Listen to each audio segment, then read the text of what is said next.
quote-unquote meticulous preservation of records documenting alleged atrocities that were committed under the administration of Sheikh Hasina. These developments come at a time when an 11-member delegation from Bangladesh is in Kolkata to discuss the Ganga water treaty. It was for a 30-year term that was signed during Deve Gaura's term, and it is now up for renewal. The Ganga water treaty, of course, is part of the 54 waters that India and Bangladesh share, and which way and how the water distribution happens impacts both sides of the water very, very deeply, and remains to be seen how these negotiations go, because remember, they come in the backdrop of some very bitter exchanges that have taken place between India and Bangladesh over the course of the last 6 odd months. Let's get in Saurabh Gupta, who's been tracking these developments very closely for us. Saurabh, it's an important meeting, as I said, coming at a time when there have been bitter exchanges between the two sides, and there's been a bit of a lack of trust on two sides. But this is a very important negotiation, isn't it? Yes, absolutely. Not only is this an issue between Bangladesh and India, not only is it a bilateral issue, but remember, this is a tripartite issue. The state of West Bengal also has its say. And this is something that was discussed during former Prime Minister of Bangladesh, Sheikh Hasina's visit to India. And at that time, the state of West Bengal objected to not being included in the discussions, because remember, the Farakka barrage water also diverts water into the Hooghly river system. And that is crucial for the functioning of the Kolkata port, the Haldia port, and therefore there is a lot of, disagreements between within India. But again, like I said, this is also about Bangladesh and India, how much water Bangladesh gets during the lean season, how much water India gets. There are certain specified amounts if the water level falls below a certain level at the Farakka barrage. And that's why this is a very important issue. This could be a bone of contention. Remember, there is another water sharing treaty that has also not been able to, that has not been operationalized, because there are concerns over sharing of water, and that is the Teesta Water Pact. That has not taken place. So obviously this is an ongoing pact, but again, this is up for renewal in 2026, and this is going to be a sticky issue bilaterally as well. Even though India is committed to sharing the water with Bangladesh, and because there is also the whole cruise and etc. That runs through these waterway system all the way from India, up to Dibrugarh. So all of these are issues that are likely to be discussed, and that's what a lot is at stake in these discussions. Indeed, Saurabh, thanks much for breaking that down for us. Indeed, this is a very important negotiation, and remains to be seen whether the two sides are able to sort of move together and find some sort of an agreement on that. All right, the other big story on Bangladesh, as I said, there are several legs to the story that we are discussing. The other is the free and fair elections that Bangladesh Chief Election Commissioner has pledged to hold. Now, why it impacts, of course, is first and foremost, Bangladesh has been in a state of turmoil, and any path towards democratic normalcy is very important. But the question we ask, will Yunus cede power? Who gains from these delayed elections? It's been going on for several months now. Clamour for elections has been growing within quarters from Mohammad Yunus's administration, and it's only now that there is some voices coming in. The third important part, will Awami League be allowed to contest these elections? Otherwise, how are they free and fair? And the last part, the challenges that lie ahead for Bangladesh election to actually happen, whether it's the radical elements, the fringe groups, will they be, will they be allowed to have a complete hold, or will they be tempered down, is another aspect of these elections that remains to be seen. And it's only then we'll know whether the path towards democratic normalcy actually takes place or not. Muqtadir Rashid joins me from Bangladesh. Veena Sikri, former High Commissioner to India, of India to Bangladesh, also with me on the broadcast. Muqtadir, let me give you the first word. You're representing Bangladesh in this panel. The question one asks is not that there should be free and fair elections, as the Election Commissioner says, something that we've been saying all along. The point is, how soon will they happen, and will they really be free and fair? Bangladeshi people are really expecting for a free, fair election for like more than a decade. I mean, there would be last election which we saw a bit free, fair, that was in 2008, and no election since then had taken place. which is, we can't say the credible election. So Bangladesh definitely needs a credible election, which should be done under the leadership of Mr. Dr. Yunus. And the question is how it will be happen. Will be taken by all the political party will come to a conclusion, and then they will allow it to hold or not. But it should be like this. It should be. I mean, it is not the issue that how many parties is going to join the election. It is important whether the voters can franchise their opinion or franchise their vote free and fair manner. That's very crucial for us. And one of the biggest problem for us is whether the electoral system allow us to elect freely their own leadership. And sometimes we have seen that the elected leader has been chosen by the government or government backed.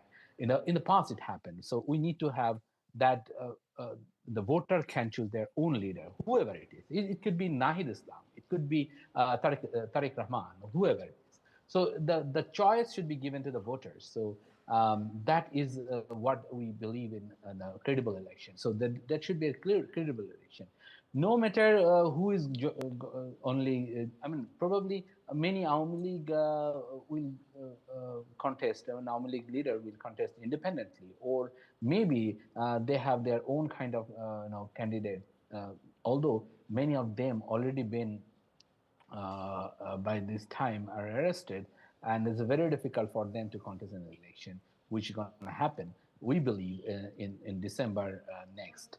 So people are really expecting a free, fair, and credible election, and that must be uh, participatory. Okay. Veena Sikri, you want to come in there? Yes, certainly. I do think that the elections, as the Chief Election Commissioner has said, need to be free and fair and transparent. But the most important part is that they need to be inclusive. They need to allow all the registered political parties in Bangladesh to participate in the elections. I mean, this kind of throwing a hint here and there that, oh, Awami League people are in prison so they can't take part. This is happening deliberately. We know that a lot of people have been thrown into jail on charges of murder for which there is no evidence, no FIR, nothing. So I think this is the biggest concern of the people of Bangladesh, because previously, when they were saying that, say, the BNP not being allowed to take part or so-and-so not being allowed to take part, but, there were international observers who were there at every election, from the European Union, from the UN, from everywhere, and everybody was free to take part in the elections if they wanted. The BNP chose not to take part. Other political parties like the Jamaat-e-Islami had been debarred from elections by the court because they believe that their constitution is superior to the constitution of Bangladesh. So, this is the kind of issues that were there, but these issues should be certainly taken on board, and the elections must be inclusive. This business of throwing people into jail, the business of releasing, this Ansarul Bangla team, Jashuddin Rahmani, all the terrorists, all the radicalized elements have been convicted, they are being released, and representatives of political parties are being thrown in jail and slapped with murder charges. And even the media representatives, the biggest flaw in today's situation in Bangladesh is that the media has been completely gagged. The media has been completely gagged, and even boards of media have been changed, and the media is not allowed to report. Many well-known media journalists in Bangladesh are today in jail on murder charges. So how can you have free and fair elections when the media is completely gagged and not allowed to report? That's number one. And number two, I think that it is very important to know that there is a big clamor in Bangladesh today for early, free, fair, transparent, and inclusive elections. In fact, most people do not accept what some people are saying, which is that have reforms before elections. This is what Professor Mohammed Yunus has been saying. This is what I think the Jamaat-e-Islami and Hizb ut-Tahrir are saying. All the radical Islamic parties, even the newly formed so-called National Citizen Party, that too has been saying. Now, the point is that reforms can only be done by an elected parliament. This group, this interim regime, is not elected. It is not there on any constitutional basis. It has no legitimacy at all. So for them to say that they will undertake reforms without having any legitimate or constitutional provision for their very existence is actually a travesty and a big slur on having free, fair, and inclusive elections. So I think that this aspect has to be looked in very carefully. Okay. That reforms cannot take place unless it is an elected parliament. So I think the whole issue is that elections should be held as soon as possible. You know, that's And a very fair point. That's a very fair point you've put out, ma'am, which is that I would like, who conducts these reforms? Yeah, go ahead. Finish your point, ma'am. Yeah. Yeah, I was just finishing my point that actually the fact that this government wants reforms before elections and the fact that they are releasing people like, convicted terrorists and radicalized elements and people who've been convicted, even the BDR ones who were convicted have today been released. It's changing the very law and order situation in Bangladesh. The situation is so poor. Everybody is saying, Aage bhalo chilo, it was better earlier. Because today there is absolutely no control, no law and order. Thanas have been burned, policemen have been killed in large numbers. When Mohammed Yunus meets people like the representatives of UN and says that we must target the atrocities committed, so-called atrocities committed by former Prime Minister Sheikh Hasina, I would like to know who is documenting the present atrocities. Even the Bangladesh gagged media is writing about it, about the absolute... Ma'am, you were just finishing your point because there's a paucity of time here. Muqtadir Rashid, I'm going to give you 30 seconds. The fact is, it's an elected government that makes reforms. How does an interim government justify that? And this is a very good question because people, the politician I spoke to, even from the BNP and other party, they say, look, whatever the prescription we are getting from this interim government, it is we have to implement it. It is not the interim government, they are going to implement this. So there should be consultation with the political leadership. Okay. And there is a lack of confidence between the political leadership and the interim government, which unfortunately lead towards the uncertainty of the political At the discourse end of the day, and Mr. the Rashid, democracy. one can turn around and say that Mr. Yunus has a limited scope of work, which is to bring things towards democratic transition. He doesn't have the authority to build consensus over everything. Let's remember that. And I think that is where the fine line needs to be drawn. But thank you so much. I'm afraid I'm out of time. And I guess that looks like the story for Bangladesh as well when it comes to elections. Let's quickly take a break. We come back with more stories on the other side.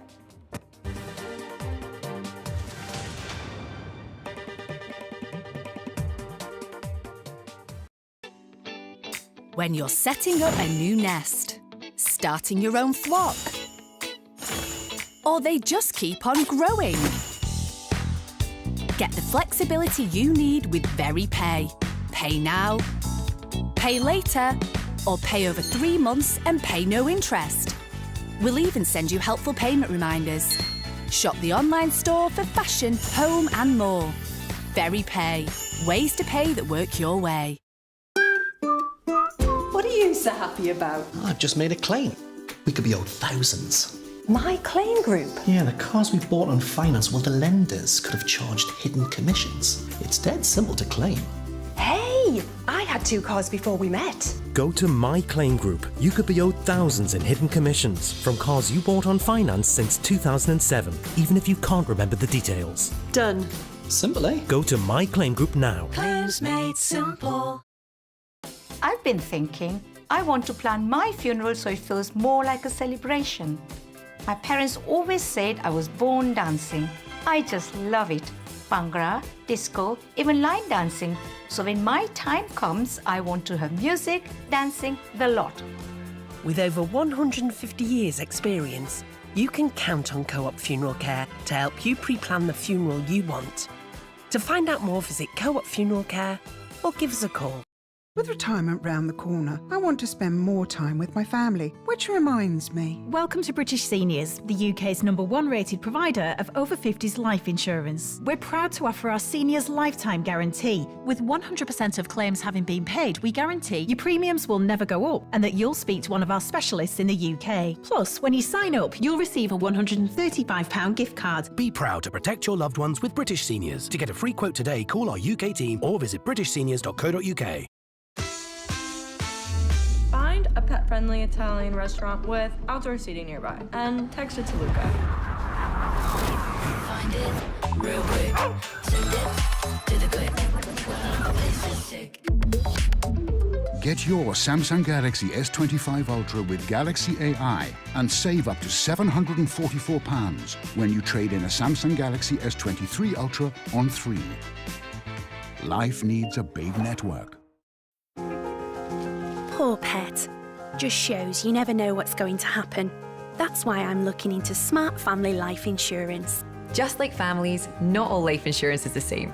That's why we offer the Smart Family Guarantee. We guarantee a straightforward application process, award-winning service you can trust, and cover from day one. Plus, you get your choice of £125 gift card.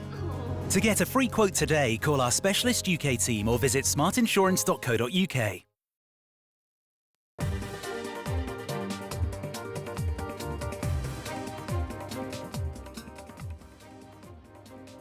Welcome back. This is India Global. An Indian woman, Shahzadi Khan, who was facing a death sentence in the UAE, has been executed. The Foreign Ministry has informed the Delhi High Court today. 33-year-old woman from Uttar Pradesh's Banda district was facing execution in Abu Dhabi over an allegation of killing a 4-month-old child. Shahzadi Khan was executed on the 15th of February this year in accordance with the laws and regulations of the UAE, the Foreign Ministry told the court. Shahzadi was convicted on 28th of February 2024. We have applied for the clemency on 11th of March. And after that, on 14th of February 2025, we have received a call from jail as a last wish from the Shahzadi that she is going to be executed very soon. So we got panic. We have approached the External Affairs Office and Prime Minister Office with regard to the call. So we applied on 21st of February 2024 with current legal status, whether she is going to be hanged or she is not going to be hanged, what is the process and what happened to the mercy petition. So officials have not replied anything. In the High Court, it has been officially cleared that she has been hanged. Last rites, burial, will happen on 5th of March of 2023. But we have only 2 days. They have assured that they will assist in all the manner as required. Okay, let's get in Mohammad Ghazali to really connect the dots for us. Ghazali, what's the story here? Tell us. See, this Shahzadi Khan from UP's Banda district somehow managed to reach UAE through an agent as per the petition filed in the Delhi High Court. In 2022, she was she was working as a caregiver. And the family for which she was hired as a caregiver had a baby which got ill. Shahzadi Khan was taking care of her and of that baby, and later when this baby was brought to the hospital on one fine day when the baby was not well, the hospital declared him or her as brought dead. The family on that particular day, as per the High Court petition which was filed by the family here in Delhi, the family of that child did give a consent that they don't want the post-mortem to be done, but months later they produced a video where Shahzadi was seen confessing that she had killed the baby, and based on that confession the trial went on. While Shahzadi and her family kept approaching the External Affairs Ministry here, the trial went on there and she was convicted and was on death row. On 15th of Feb, she was executed, but the Indian Embassy in UAE was informed about the execution on 28th of February. And when the family approached the Delhi High Court, a similar response was given by the MEA, and that's how this entire story comes to a tragic end. All right, let's leave it there, Mohammad Ghazali, for thanks much for filling us in with that. Shifting focus now, days after a massive EU delegation visited India and set a year-end deadline for FTA talks, a high-level Belgian delegation led by Princess Astrid is in India till the 8th of March to boost trade and diplomatic ties. The delegation is accompanied by a major economic mission with 36 companies and 4 official organizations. Foreign Minister Dr. Jaishankar met with Belgium's Foreign Minister at Hyderabad House, where talks focused on semiconductors and AI, amongst other things, while Princess Astrid also met with Defence Minister Rajnath Singh to discuss defence collaboration. Meanwhile, Foreign Minister Dr. Jaishankar is also set to visit the UK and Ireland after India and the UK resume talks on the issue of FTA. Today has the possibility of growing in a more contemporary format. We are discussing, semiconductors and AI and clean energy and research and innovation. I'm particularly pleased that we also have an opportunity to welcome Her Royal Highness Princess Astrid and the Economic Mission to have, I think, close to 360, am I correct? Businesses coming is something really impressive. Okay, let's get Ghazali back with us on the broadcast to really talk to us about an important aspect of what India is trying to do, which is to stitch trade deals, which is to stitch FTAs to try and get a new trade framework in place at a time when there's so much of uncertainty with regard to the US. Ghazali, there are parallel negotiations that are happening, whether it's the UK, whether it's Belgium. Clearly, Mr. Piyush Goyal's office is now working overtime to try and ensure that we insulate ourselves from the trade uncertainty coming in from the US. Yes, certainly. The West is wooing India, and you can see it was European Union Commission which came here. Before that, when you had the India and UK discussing the FTA, and now the Belgian Economic Commission over here. They are now Belgian Economic Commission led by the Princess and more than 300 company executives, and they're not just centered or will be staying in Delhi meeting the ministers here, though they did meet External Affairs Minister Dr. Jaishankar, Defense Minister Mr. Rajnath Singh. But the company officials and the entire delegation is visiting multiple states and cities to strike or to observe the kind of work Belgian companies are doing, and also to establish new companies and sign and do much more and announce much more in this regard to boost their trade ties with India. All right, we leave it there, Ghazali. Shifting focus now to Pakistan, which is actually buying a stake in the BRICS-backed New Development Bank in a move that could help Islamabad diversify its credit options and reduce its dependence on the World Bank and the IMF. Remember, it's been over 14 rounds of funding that Pakistan has taken from these development organizations to just remain afloat. What it's trying to do, the plan will ensure that the country makes a $582 million investment to acquire a little over 1% in NDB, which aims to mobilize resources for infra and sustainable development projects in emerging economies. All right, let's get in Batul Rajput, who's joining me live from Lahore, to put more details into this story. Batul, what are you hearing, and more importantly, why does the government want to spend that kind of money right now over this investment? Thank you so much. Primarily, I believe, and I spoke to some very important people in financial sector, and they say that the authorities in Pakistan, they want to do it because they are literally disturbed by the political decisions within the Bretton Woods financial system, and they urge to have another opportunity in this kind of financial system to have new rollovers and other kind of financial support. So basically, the opportunity is to have more portion as investment, like as you mentioned, the details of 1.1% share in a new development bank. It's been 1 year that Pakistan was trying to be part of this bank, but with the support of Russia, Pakistan could get this opportunity. And in future, Pakistan is able to have in the form of loans with alternative options with the support of this new financial system, because in the past, whether it's World Bank, is Asian Development Bank, or IMF, Pakistan has faced some political decisions.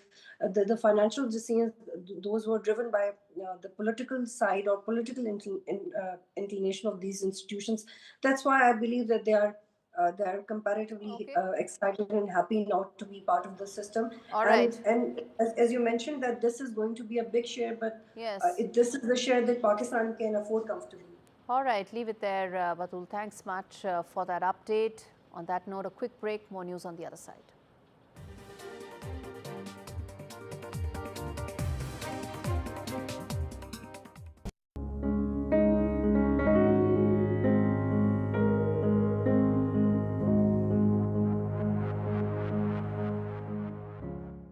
From tech titan to global philanthropist, Bill Gates has had a huge impact on the lives of millions across the world.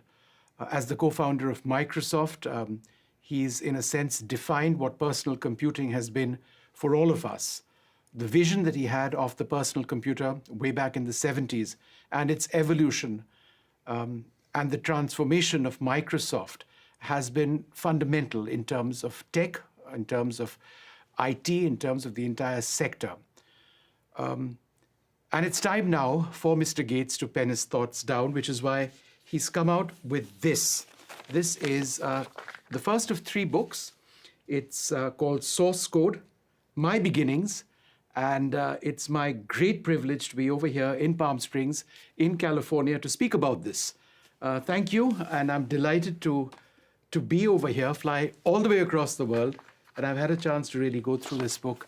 It's very, very interesting. Thank you. One of the primary themes which I found throughout the book has to do with your own intensity. The fact that you've always been driven. I mean, we know that is a fact, but we perhaps didn't know about the extent to which you were focused. And you write, for example, and I quote, "Like one of those watertight hatches on a submarine, I could shut out the rest of the world. Driven by the sense of responsibility I felt for Microsoft, I had closed the hatch door and locked the wheel. No girlfriend, no hobbies. My social life centered around Paul, Rick, and the people we worked with. It was the one way I knew to stay ahead." Could you tell us about how your focus ultimately resulted in you being the Bill Gates we know today? Well, part of my makeup, even from a young age, was that if something was fascinated, I could really dig in on it. So, you know, learning to play cards with my grandmother, having books read to me, reading books, and mathematics early on fascinated me, and so I went into depth. But then I took that to a new level when I started Microsoft, because I knew, you know, there'd be other people trying to do software, and I decided, no, I'm going to make sure we stay ahead. I was always kind of worried somebody else would do well, and so during my 20s, I was really monomaniacal, not only using that ability to focus, but kind of making sure that software was the only thing that I focused on.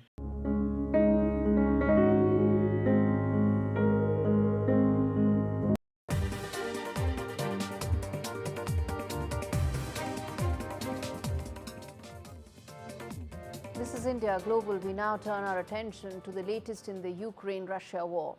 Well, days after a fiery clash in the Oval Office upended the US-Ukraine ties, British Prime Minister Keir Starmer has said that West is at a crossroads in history and now is the time to act. As Europe moves to take control of negotiations over the war away from the US and present a united front where a UK-French-led peace plan could be created and offered and presented to the US. Well, despite the meltdown between Washington and Kiev, Zelensky said he believed he could salvage his relationship with Donald Trump after Friday's shouting match. But that talks would have to take place behind closed doors. This report explains the details of what that plan may look like. A war raging for 3 years, a divided West, and now a high-stakes summit that could decide Ukraine's future. Through my discussions over recent days, we've agreed that the UK, France and others will work with Ukraine on a plan to stop the fighting. It's now of utmost importance to step up the defence investment for a prolonged period of time. UK Prime Minister Keir Starmer has announced a 4-point plan, a blueprint to end the war and protect Ukraine from future Russian attacks.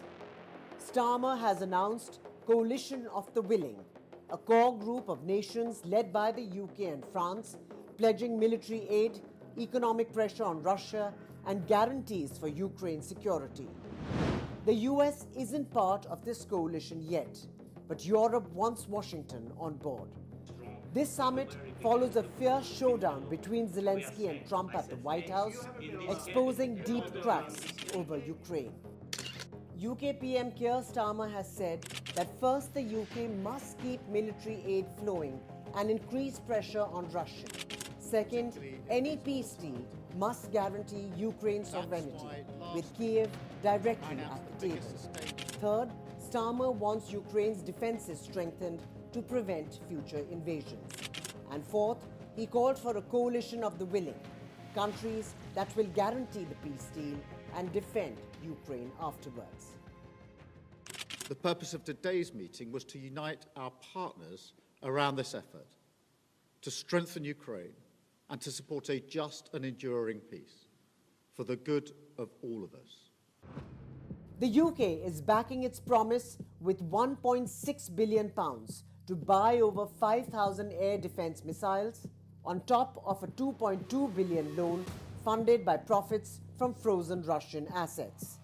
Starmer warned against any weak deal that Russia can easily break, saying Europe must leave, but US support is essential.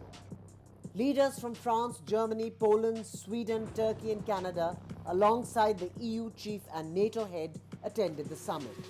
EU chief Ursula von der Leyen warned that Europe urgently needs to rearm and loosen budget rules to fund defence.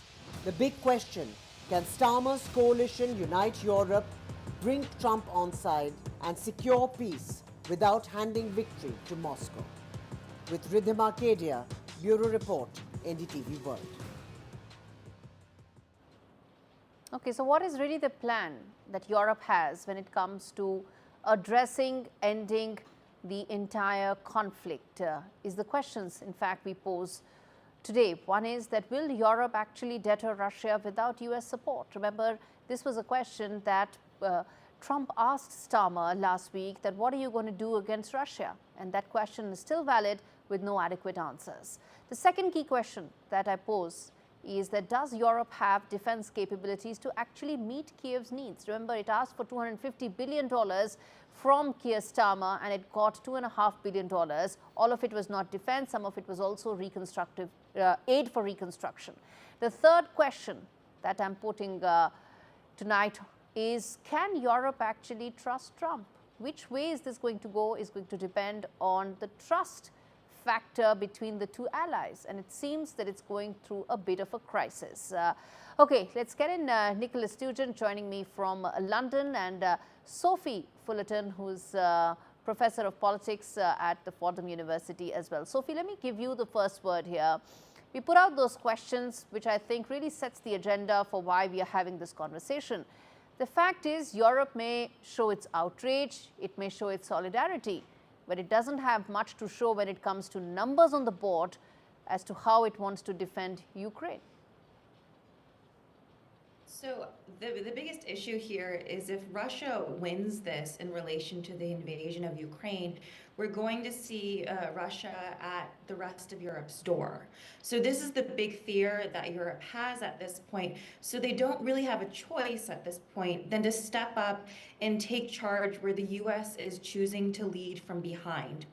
In relation to the question as to whether Europe can trust the US has been one of their longest allies, but it's continued to prove these past few weeks that it's going to move towards the helm of Russia and put our allies to the side. So from what I'm seeing, they want to continue to trust the US, but it's yet to be seen as to whether that trust can be had as Trump and his administration continues to push more towards Russian policy interests. All right. Let me get Nicholas as well on the broadcast. Nicholas, how do you feel about the UK-France solidarity? You have 17 other partners who were there together with the Ukraine. But what they're trying to make up, whether it comes to solidarity, they're losing out in terms of actual numbers. And I think that's really the story, isn't it? Well, let's start by saying that I think the answer to your question about whether Europe can trust the US is it has to trust the US, because Europe can't go it alone, whatever going it means. Because I'm finding a lot of confusion at the moment as to whether we're looking for a peace, a solution, an end to the war, or whether we're bunching together to arm Ukraine even more. And I think even those who took part in yesterday's important meeting didn't really know what they were doing, didn't really know where they were heading. Because on the one hand, Mr. Trump talks a lot about peace, but appears only to be dealing with one side. That's to say, he's shown his antagonism towards Kiev, towards Ukraine, but he has been talking to the Russian leader. Europe is friendly towards Kiev and backing President Zelensky, as yesterday's meeting showed, but it doesn't yet seem to be talking to Russia. So I'm very confused. Was this a bunch yesterday of those supporting Ukraine in this conflict, or were they genuinely heading for peace? You talk about a 4-point peace plan, but where is the plan? Because you can't have a peace plan unless you're talking to both sides, and I've seen no evidence that the European group, let's call them NATO without the United States, because that's what was meeting yesterday. Yeah, that's what they are, yes. NATO without the United States, but they're not talking to Russia. So it's a very, very confusing situation, I think.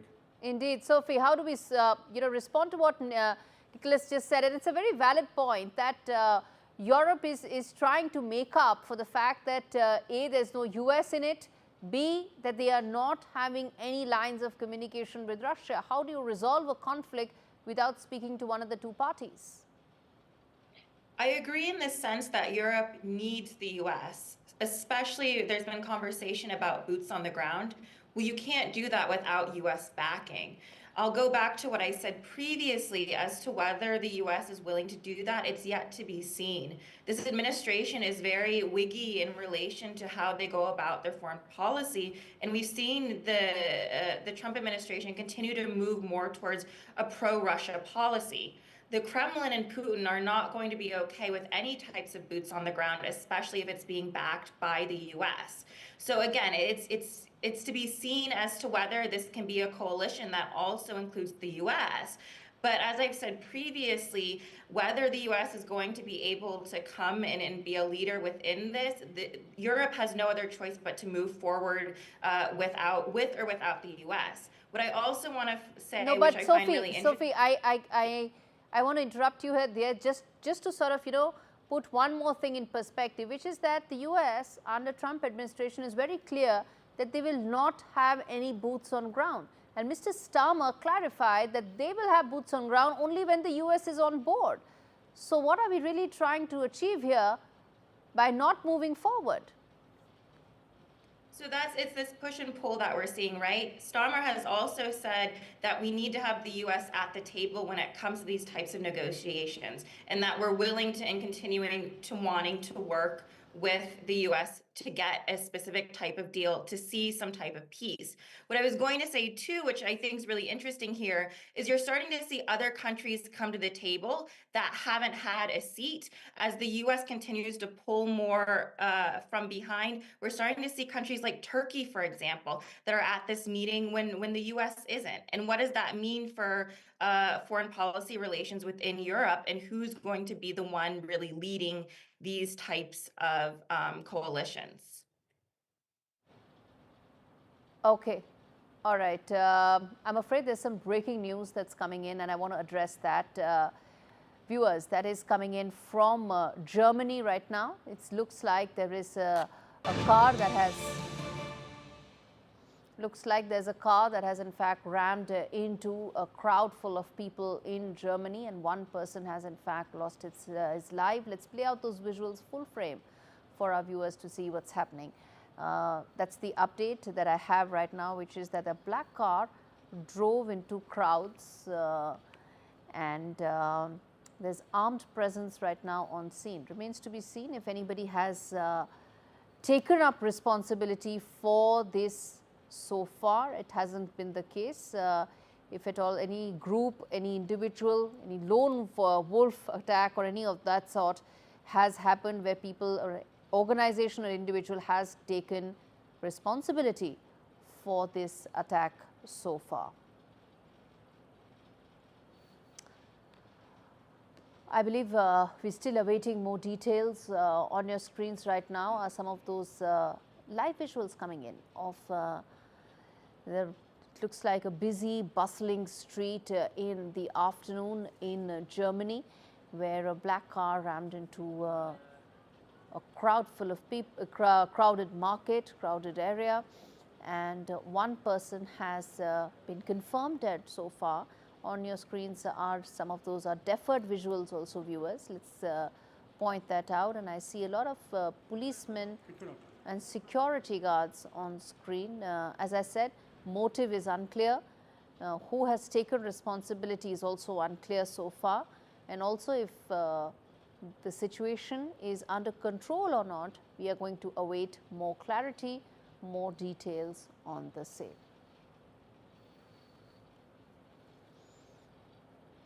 Okay, let's get in Arjun to just give us a sense of what's the latest coming in there. Arjun, any updates you can share with us? Gaurie, this incident has reportedly taken place in Germany's Mannheim around an hour ago, where a black SUV reportedly drove at a high speed into people.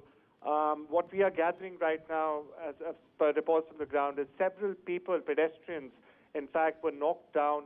And this happened in the main city shopping street area of Mannheim, of around the Mannheimer Morgen.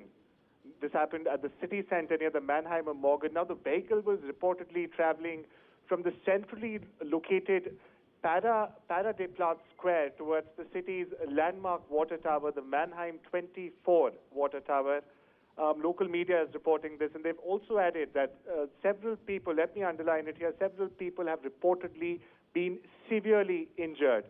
Meanwhile, other German news websites are also reporting that the driver, in fact, the accused, has been arrested by German police authorities.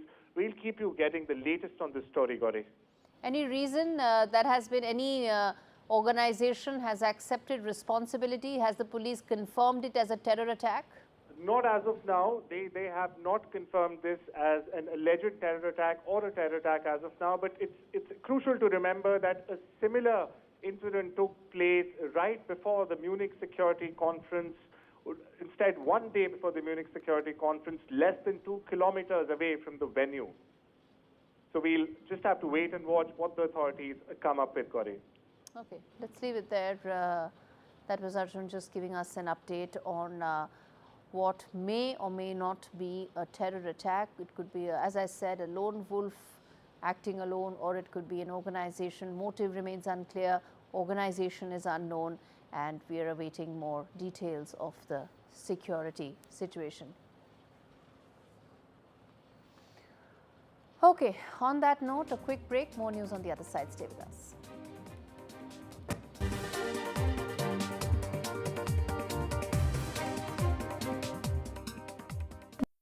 Now I'm retired, I can spend more time with my grandson. I'm proud of him and want to help any way I can. Which reminds me.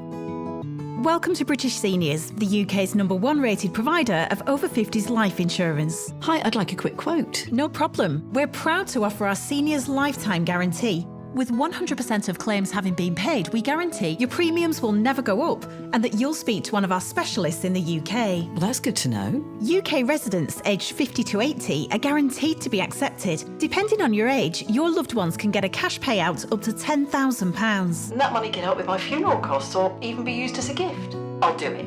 Plus, when you sign up, you'll receive a £135 gift card and free 24/7 GP advice and health services. Thanks, Mum, for everything. Be proud to protect your loved ones with British Seniors. To get a free quote today, call our UK team on 0800 158 552 or visit britishseniors.co.uk. You know, the toughest part of the whole grief, I'll never forget, is when Nan turned to me one time. And she goes, "John, I don't know what's happening to me." Those weeks that he came in, with the 3 weeks that I could be his little girl again, nothing I can do will repay Marie Curie for doing that for. The amazing gift that they gave me was I was there at his last breath. He was there for my first. In the calls, they just listened. She just said, "John, just speak." Although people don't like to talk about it, but we're getting older, it has to be done. You start to think about, well, what would I do? Where would I want to leave things?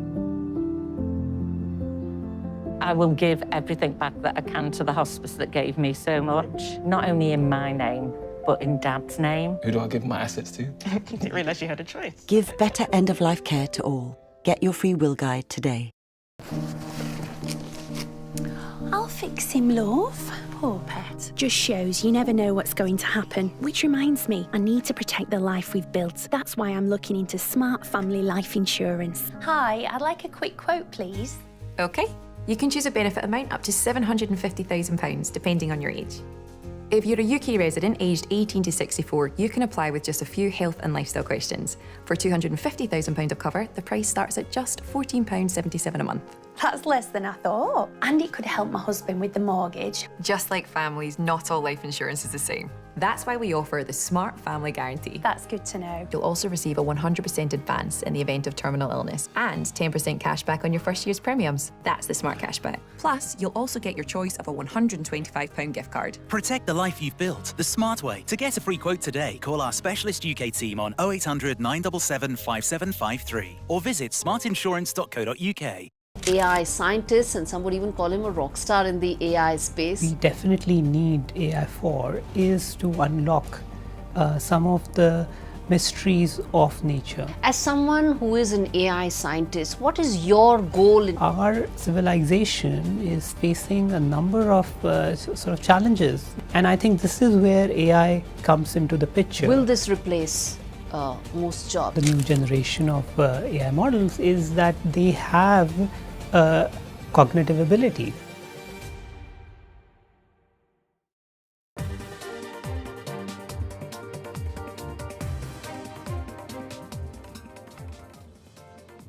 The US is reportedly hitting pause on all cyber ops against Russia.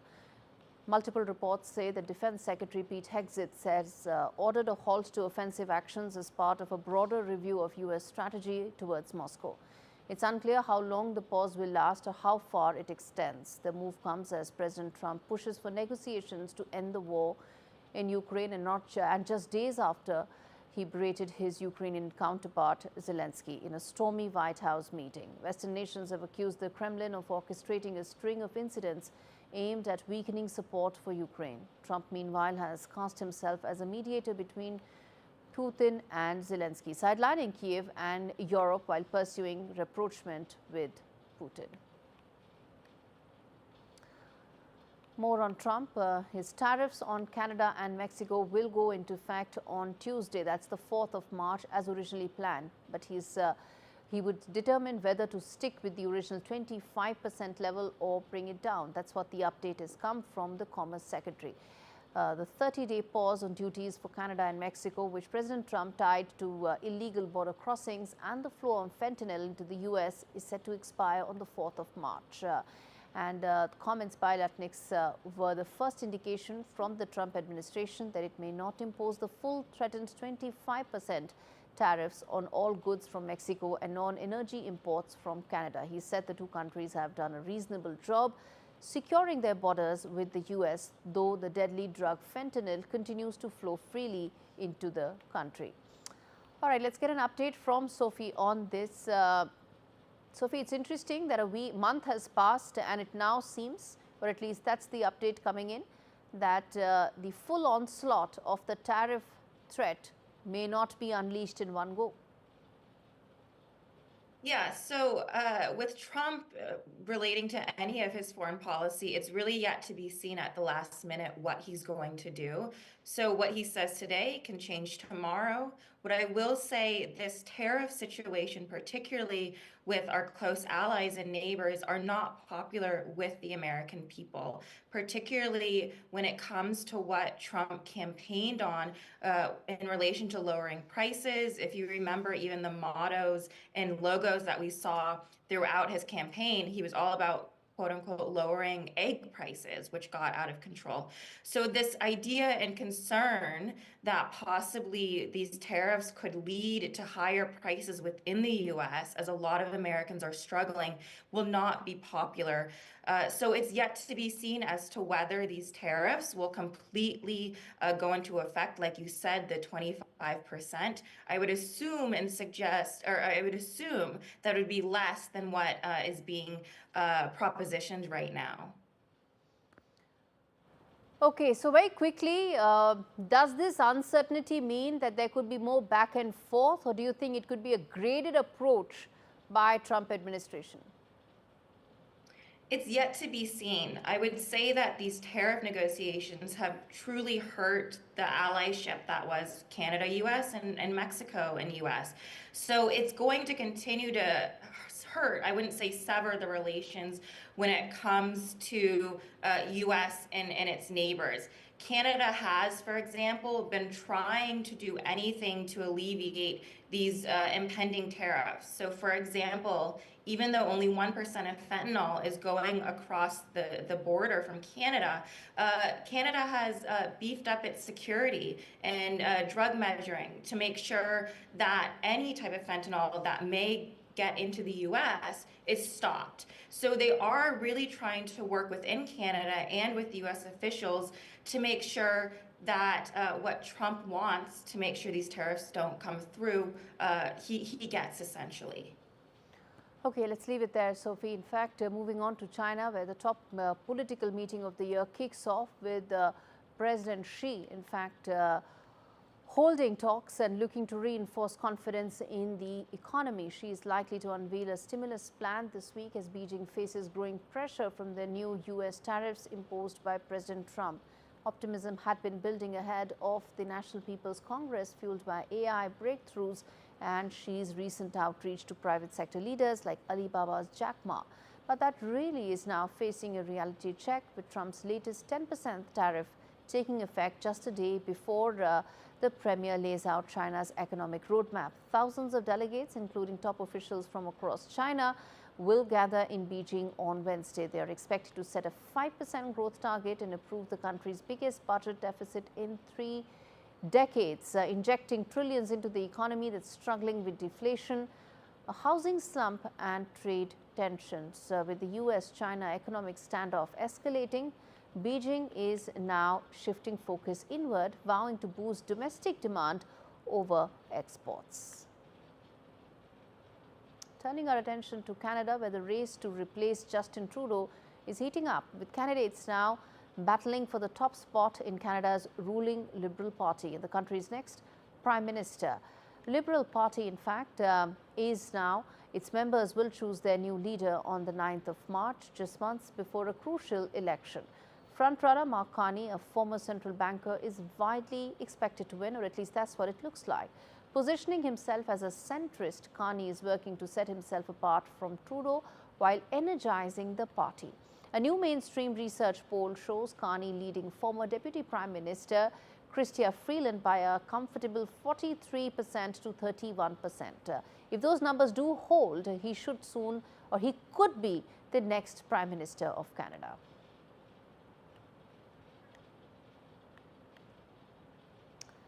Britain's privacy watchdog is cracking down on how social media giants handle children's data. The Information Commissioner's Office has launched investigations into TikTok, Reddit and image-sharing site Ignore over their privacy practices. Regulators are looking into how TikTok's algorithm collects and uses data from the UK teens to recommend content. Meanwhile, Reddit and Ignore face scrutiny over their handling of children's personal information and age verification measures. This isn't TikTok's first run-in with the ICO. In 2023, the platform was fined £12.7 million for failing to protect children's privacy. These new investigations are part of a broader push to hold social media platforms accountable for safeguarding young users. All right, before we wrap up, we've got to talk about the glamorous Oscars this year. It was a night of historical firsts, but what stood out was the lack of politics. There were very few political references this time around, especially the upheaval across the globe over the fiery Oval Office spat. But in a veiled reference, though, you had Adam Sandler make a surprise appearance at the 97th Academy Awards in his signature style, which was a hoodie and basketball shorts, where the host, "You're dressed well, Adam," hinting at the Trump-Zelensky interaction. Meanwhile, Kill Bill star Daryl Hannah took to the stage and started out her segment by saying Slava Ukraini, meaning glory to Ukraine. Zoe Saldana paid tribute to her immigrant roots. The most political moment arrived when the award for Best Documentary went to No Other Land, which explores Israel's demolition of Palestinian homes in the southern Western Bank.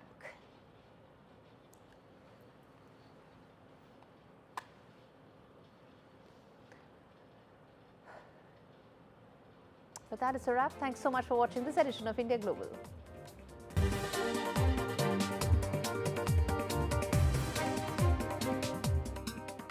When I woke up, they said, Alyssa, you've got leukemia. We found out that the chemo wasn't working. So at that point, it was like, I'm gonna die. My consultant was looking for these clinical trials, and she found this one at Great Ormond Street. I'm cancer-free now. Curing Alyssa was a world first, but cancer is still the biggest killer of children in the UK. Will you help us do more? Search Gosh Care to give £3 a month and help build a new children's cancer centre at Great Ormond Street Hospital, a home for breakthrough research with world-class facilities to help beat cancer for more children. Together, with your kind support, we can help save lives and transform children's cancer care for decades to come. Text CARE to 70125 to give £3 a month and help build our new children's cancer centre. Together, we can beat cancer for more children. OK, we know this isn't your dog. If this were your dog, he'd want you to know he was upset with you last night when you were watching TV at full volume. You didn't hear him whining, and he was devastated. All he wanted was tummy rubs and for you to get a hearing test.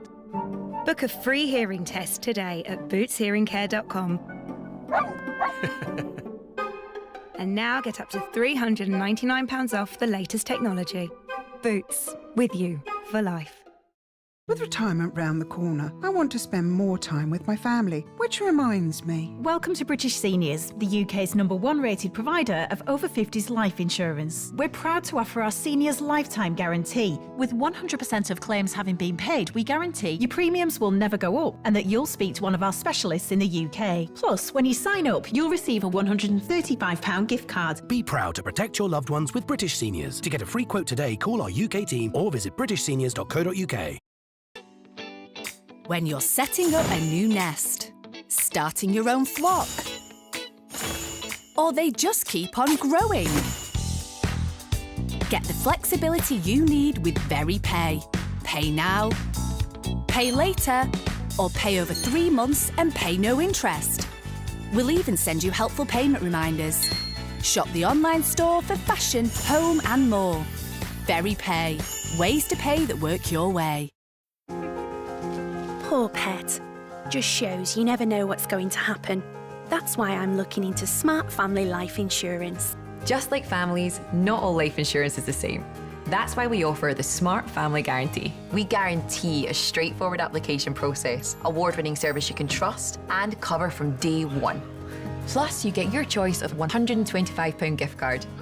To get a free quote today, call our specialist UK team or visit smartinsurance.co.uk. There's drama in Delhi Assembly over AAP Neta's post. Jarnail Singh posted inside pictures of Delhi Assembly. Speaker now says Jarnail Singh needs to delete the picture. Jarnail Singh has been marshalled out of the Assembly.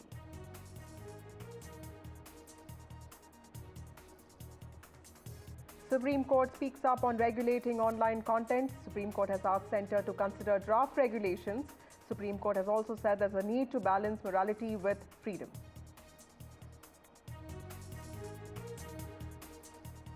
Top Court permits Ranveer Alabadia's show, cautions Ranveer from refraining from indecent comments.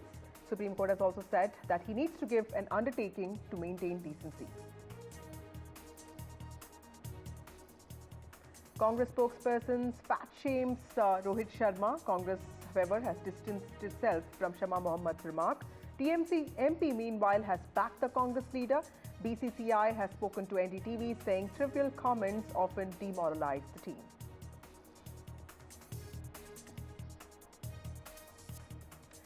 Good evening, ladies and gentlemen. You're watching NDTV. In what seems like a sarcastic jibe at the centre's delimitation plans, Tamil Nadu Chief Minister M.K. Stalin has once again urged people of the state to have children immediately, stressing that the state's successful family planning measures have now put the state at a disadvantage.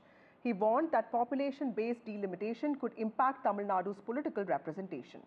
Now, it's not M.K. Stalin alone who has raised this. Even Karnataka Chief Minister Siddaramaiah has voiced his apprehensions in the past. Andhra Chief Minister Chandrababu Naidu has also given a call for more children. All this even as Union Home Minister Amit Shah has assured that no state will lose a single seat when it comes to the delimitation process, and that concerns of southern states are genuine and will be given all seriousness that they deserve.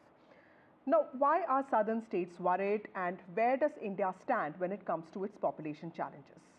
Now, the political aspect to this is that the country is preparing for the next census. Several political parties in the south of India feel that the existing distribution of parliamentary constituencies across the states is tilted in favor of more populous states such as Uttar Pradesh and Bihar, while southern states such as Tamil Nadu and Andhra Pradesh and even Karnataka have a fewer number of seats. If you look at those graphics out there, it also says that if delimitation occurs, they fear that southern states will face a decrease in the number of seats that have been allocated to them compared to their northern counterparts. Remember, over years, southern states have seen a significant demographic shift as the TFR, or what we call total fertility rate, has fallen below the replacement level. The fertility rate in southern states is at 1.6, and it is below national average of little above than 2. Now, this is what has concerned South Indian political leaders, who feel that southern states should be recognized and rewarded for their efforts to control population growth and not be penalized for their success. Just to remind you, TFR is the average number of children that a woman will have during her reproductive years. Now, a TFR of 2.1 is considered the replacement level. A population can maintain its size across generations. But for context, if you want to see, Tamil Nadu and Andhra Pradesh have a TFR of 1.4 and 1.5 respectively. And Uttar Pradesh and Bihar have a TFR of 2.7 and 3 respectively. But it's also important to remember that southern states are less populous than their northern neighbors, because for years South India has led the way when it comes to gender equality and also reproductive autonomy, resulting in lower TFR. Now, it's time to maintain those gains and also improve their outcomes and not turn the wheel back or the gainful outcomes these states have made. And let me also tell you what experts have said when it comes to declining fertility of India's more prosperous south. They say that this also mirrors the downslide that has been witnessed in wealthier countries that have had little success when it comes to reversing this trend. Let me show you some global figures. Latest figures for England show that TFR declined to 1.49 children per woman in 2022. This used to be 1.55 in 2021.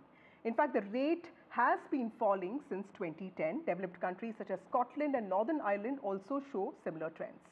In the US, it's a similar story. The fertility rate has fallen last year to 1.62, which was seen as a record low. Back in 1960, it used to be 3.65.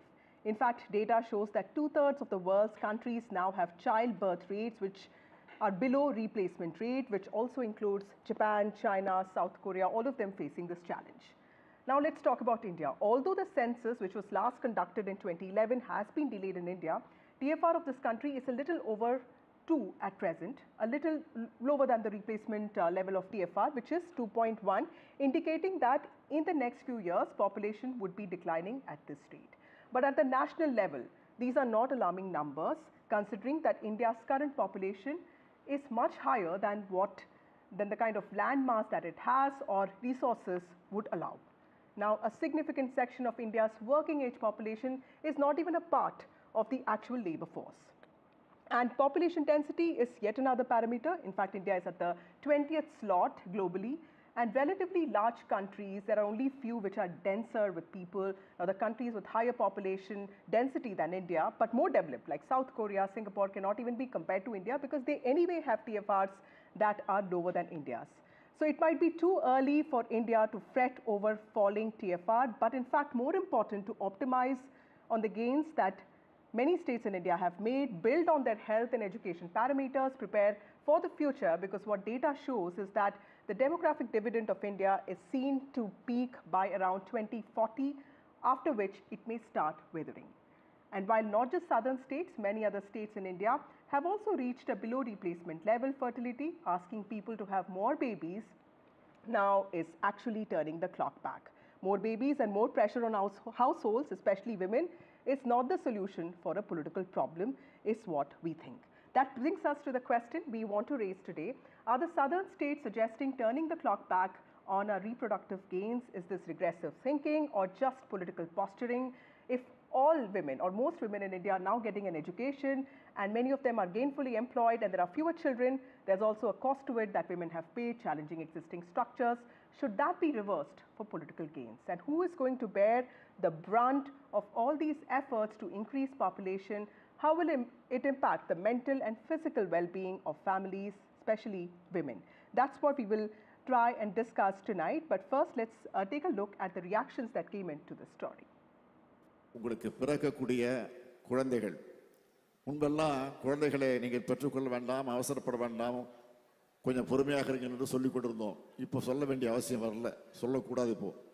ஏன்னா மக்கள் தொகை அடிப்படையில் இடஒதுக்கீடு அந்த நாடாளுமன்ற உறுப்பினர் எண்ணிக்கை வரும் என்று சொல்லுகிற நேரத்தில் நமக்கு மக்கள் தொகை அதிகம் இருந்தால்தான் எம்பிக்கள் அதிகம் வரும் என்ற நிலை இன்றைக்கு உருவாகி இருக்கு. ஆனால் நாம் குடும்ப கட்டுப்பாட்டில் கவனம் செலுத்தி அதில் வெற்றி கண்டோம். அதனால் இந்த நிலை நமக்கு ஏற்பட்டிருக்கிறது. ஆனால் இப்போ யாரும் உங்களுக்கு குழந்தைகள் நீங்கள் அவசரப்பட்டு பெற்றுக்கொள்ள வேண்டாம் என்று நான் சொல்ல மாட்டேன். உடனடியாக பெற்றுக்கொள்ளுங்கள். ஆனால் பெறக்கூடிய குழந்தைகளுக்கு அழகான தமிழ் பெயர்களை சூட்டுங்கள். அதுதான் என்னுடைய வேண்டுகோள்.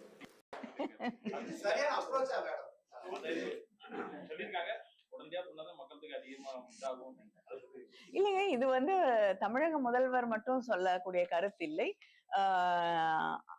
ஆந்திர முதல்வர் கூட சமீபத்துல, ஏன்னா எல்லாருக்கும் ஒரு அச்சம் இருக்கிறது. நம்ம சரியாக நடந்து கொண்டோம். இந்த நாட்டுடைய நலனை கருதி பல திட்டங்களை செயல்படுத்தி இருக்கிறோம். அதனால நம்ம பாதிக்கப்படும் பொழுது, என்னுடைய மக்கள் பாதிக்கப்படும் போது அவர்களை நான் பாதுகாக்க வேண்டும் அப்படிங்கிற இல்ல பாப்புலேஷன் கண்ட்ரோல் இஸ் இம்பார்ட்டன்ட். நான் இல்லைன்னு சொல்லவே கிடையாது. அப்படிங்கிற ஒரு கருத்தை நீங்க எல்லாத்தையும் ஒரு லிட்டரலா எடுத்துக்க முடியாது இல்லையா? அதுக்காக சொல்றேன். This meeting is unwanted, uncalled for meeting. Irresponsibly, Mr. Stalin, to hide his government's failure in the last 4 years, deteriorating law and order issues, violence on women, and attacks on children, school children, girl children, and lowering of our economy. So, absolutely, the governance is totally mismanaged. So, in order to hide these facts, Mr. Stalin is trying to instigate the people of Tamil Nadu by bringing in state rights issues, language issue, and now suddenly delimitation issues.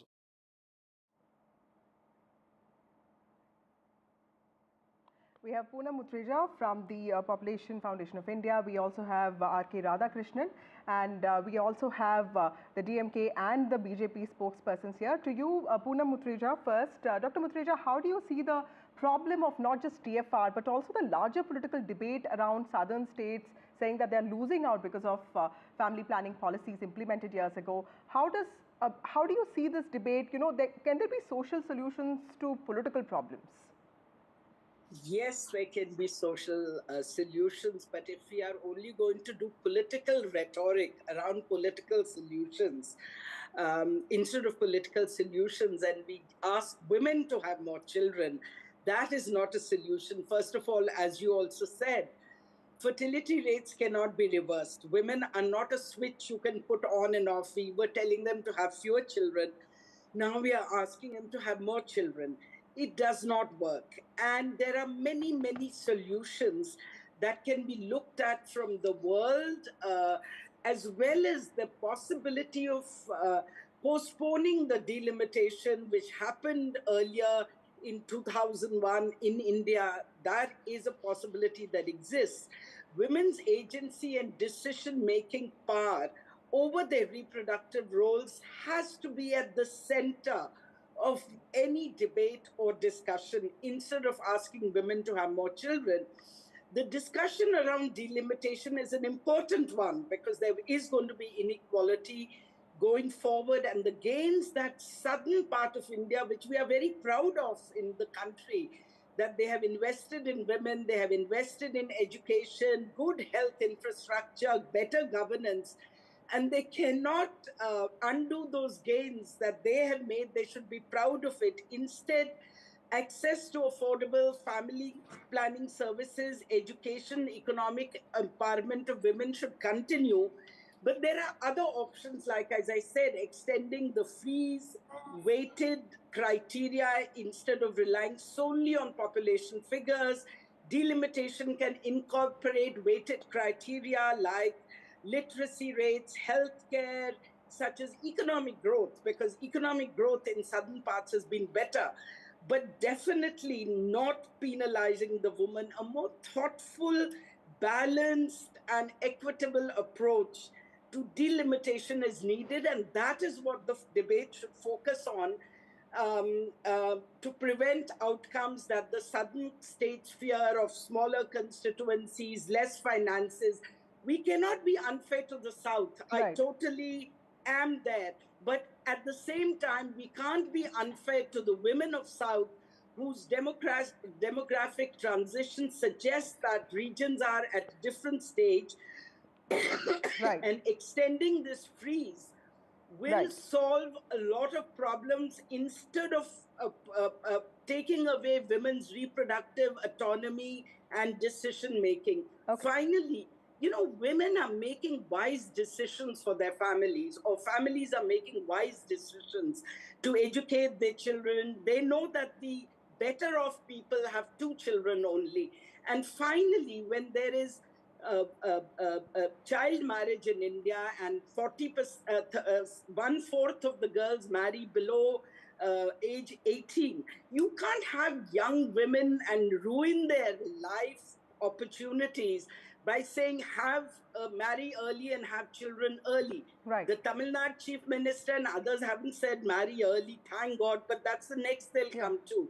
They're asking women to have children as soon as they get married is something that is not realistic. Okay, several important points there that Dr. Muthreja has also raised. We have Yahini PM from the DMK. We also have Kalyan Raman, who's a senior leader of the BJP, also in charge of the BJP's intellectual cell. But before that, let me go across to RK. RK, help us set the political context for this, because, you know, the Home Minister has said that, you know, he has given out his assurances that nobody is going to lose out anything. But Tamil Nadu Chief Minister's important charge that the state is getting penalized for its policies. How do you see this play out politically? Do you also see Tamil Nadu getting support from other southern states, or do you see Tamil Nadu getting isolated in this? No, thank you for the opportunity, Vasudha. I don't see Tamil Nadu getting isolated. There are voices being raised in Kerala, Karnataka, Telangana, even Andhra Pradesh for that matter. It is a fair demand. Let us not ignore the elephant in the room and focus on what Keir Starmer said, which in any case was a sarcastic comment. Please, the English version, the only popular translation of what Stalin said is only in the federal. I didn't see it anywhere else. It was a sarcastic comment. It is not. Madam Puram went on and on and on and on. You know, trying to say that this is not the way to go. Absolutely, this is not the way to go. Keir Starmer has no reasons. He has absolutely no idea of taking that path at all, because Tamil Nadu has been set on a path. His father set Tamil Nadu on a path. MGR set Tamil Nadu on a path. It's not the same path.